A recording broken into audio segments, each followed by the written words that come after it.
The cargo pod hissed open with a pneumatic sigh, releasing a cloud of cryogenic vapor into the receiving bay of the Frontier's Edge mining station. William Chen stood at the terminal, his calloused fingers drumming against the metal railing as he watched the mist dissipate. His father had been dead for 3 weeks, and apparently, before dying, the old man had made one final, catastrophic decision. "Delivery for Chen household," the automated voice announced. "One Drakari female, matrimonial contract classification." William closed his eyes. Of course. His father had always talked about getting him settled down before he died, but William had assumed it was just talk. The man had been a romantic fool, convinced that everyone needed a partner among the stars. William had been content with his solitude, managing the lithium extraction operations in the asteroid belt, surrounded by nothing but rock, metal, and the infinite dark. The vapor cleared, revealing her. She was magnificent and utterly terrifying. Maya stood 7 feet tall, her scales shimmering between deep emerald and obsidian in the station's harsh lighting. The Drakari were one of humanity's most recent contact species, dragon-like beings from a high-gravity world whose civilization had mastered biotechnology millennia before humans had discovered fire. Her wings were folded against her back, vestigial now in space, but still impressive, the membranes traced with bioluminescent veins that pulsed with a soft golden light. Her eyes were amber, slitted like a cat's, and they fixed on William with an intensity that made him take an involuntary step backward. "You are not Marcus Chen," she said. Her voice was a low rumble, the translator implant rendering her words in perfect standard English with only the slightest harmonic undertone of her native language. "No," William said, finding his voice. "Marcus was my father. He died 3 weeks ago. Pneumonia complications from." "Then the contract is void." Maya's statement was matter-of-fact. She turned back toward the pod. "Send me back." "Wait," William moved forward, hand raised. "Just wait, let me think." Maya's head swiveled toward him with reptilian smoothness. "There is nothing to think about. The matrimonial contract was with Marcus Chen. Marcus Chen is deceased. Therefore, I return to the brokerage house. They will reassign me or refund the contract fee to your father's estate." "You talk about yourself like you're cargo," William said, unable to keep the edge from his voice. Her eyes narrowed. "I am cargo. Drakari females are rare. Our population imbalance is severe, 300 males to every female. The matrimonial brokerage system allows us to find partners off-world while providing our people with needed currency and resources. It is practical. It's slavery." Maya's laugh was a sharp, barking sound. "You humans are always so sentimental about these things. I volunteered. The contract provides me with housing, sustenance, and the possibility of companionship. In return, I offer domestic partnership and, if compatible, offspring. My homeworld receives advanced technology and medical supplies. Everyone benefits." She paused, her scales rippling in what might have been a shrug. "Except in cases like this, where the contractor dies before consummation of the agreement. Send me back." William's mind raced. The contract would have cost his father at least 2 years of mining profits. That money was gone, already transferred to the Drakari homeworld. If he sent her back, he'd get nothing. But more than that, and he hated himself for thinking it, she was clearly intelligent, clearly capable. The mining station was vast, and he was desperately understaffed since the labor shortage had hit the belt. "What if I honored the contract?" he heard himself say. Maya turned fully toward him now, her massive form dominating the small receiving bay. "You. The contract was with the Chen household, wasn't it? I'm a Chen. I own this station now." "You are not looking for a mate," Maya said, and it wasn't a question. Her eyes tracked over him with clinical precision. "You are looking for labor." William had the decency to look embarrassed. "I'm looking for a solution that works for both of us. You want to stay off your homeworld, away from the competition for mates. I need help running this operation. We could make it a business arrangement." Humans, Maya muttered, and the translator caught what sounded like amusement in her tone, always trying to optimize everything.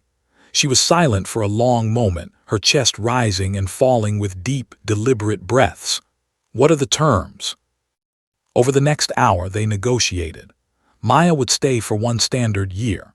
She would assist with station operations, particularly in areas requiring strength or precision that William's human frame couldn't manage.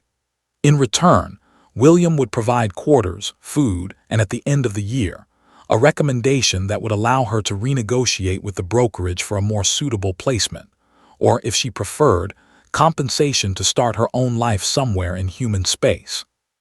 No matrimonial expectations, Maya confirmed. None, William agreed. And you will not treat me as property. I'll treat you as a colleague. She extended her hand, massive, scaled, each finger tipped with a retractable claw. William took it, feeling his hand disappear into her grip. 1 year, Maya said. The first month was awkward. Maya was not designed for human spaces, and the station's corridors were barely wide enough for her wingspan.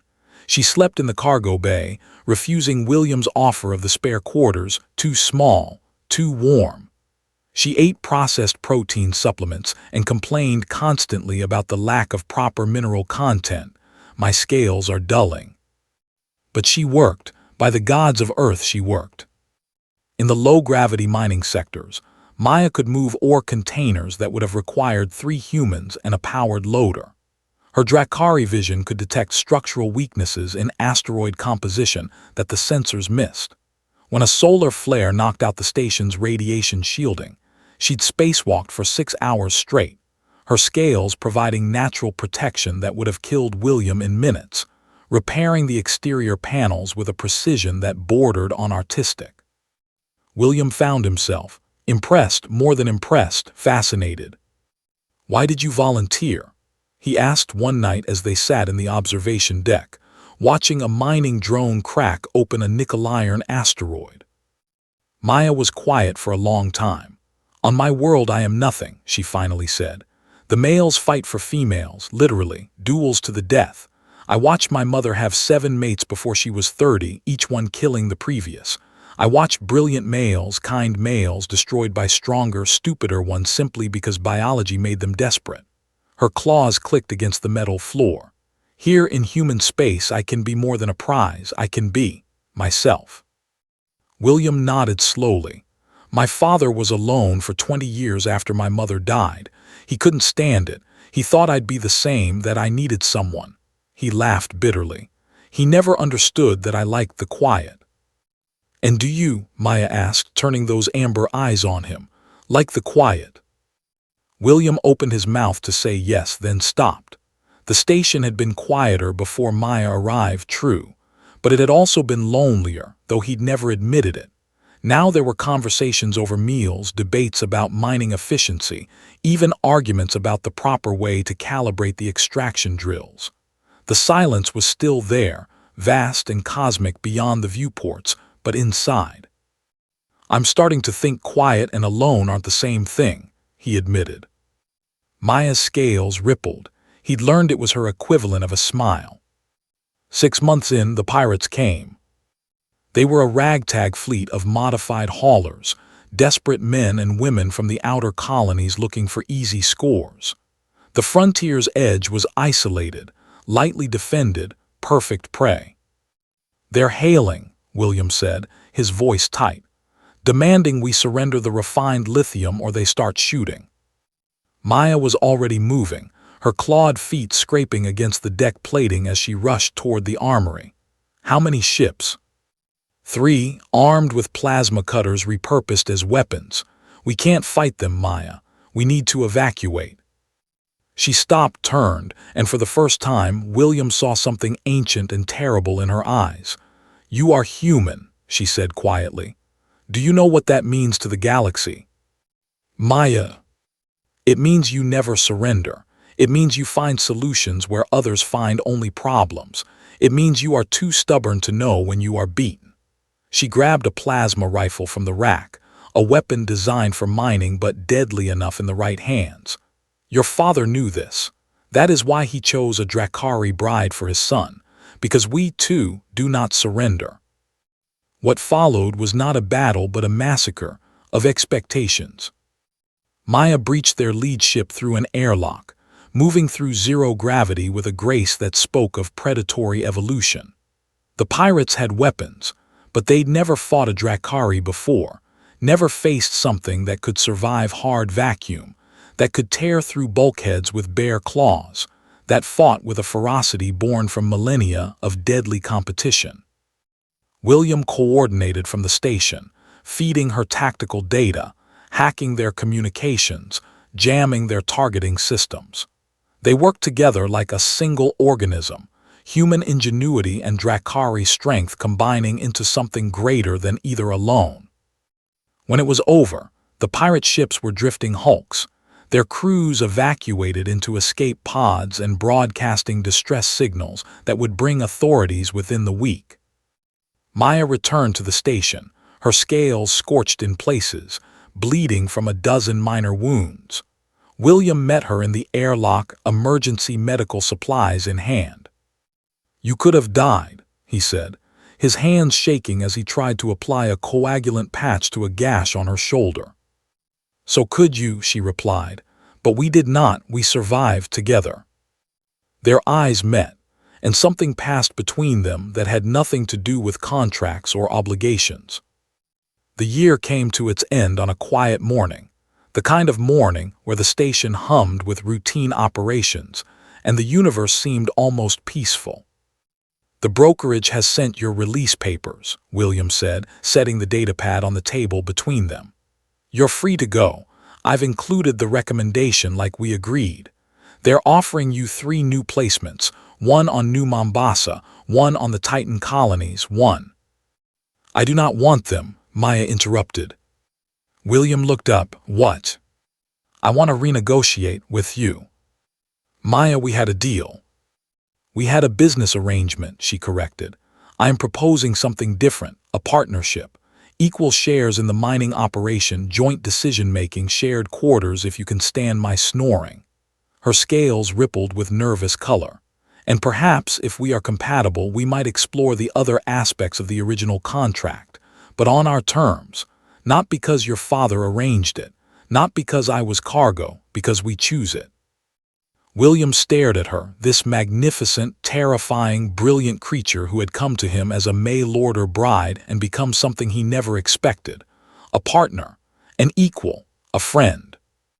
And maybe, just maybe, something more. "My son already chose you," William said softly, and Maya's eyes widened in confusion until he clarified. "It's something my father said to me once in one of his last messages. He said, 'I chose her for you because I knew you'd choose each other.'" Maya's laugh was warm, rich, like distant thunder. "Wise man, your father."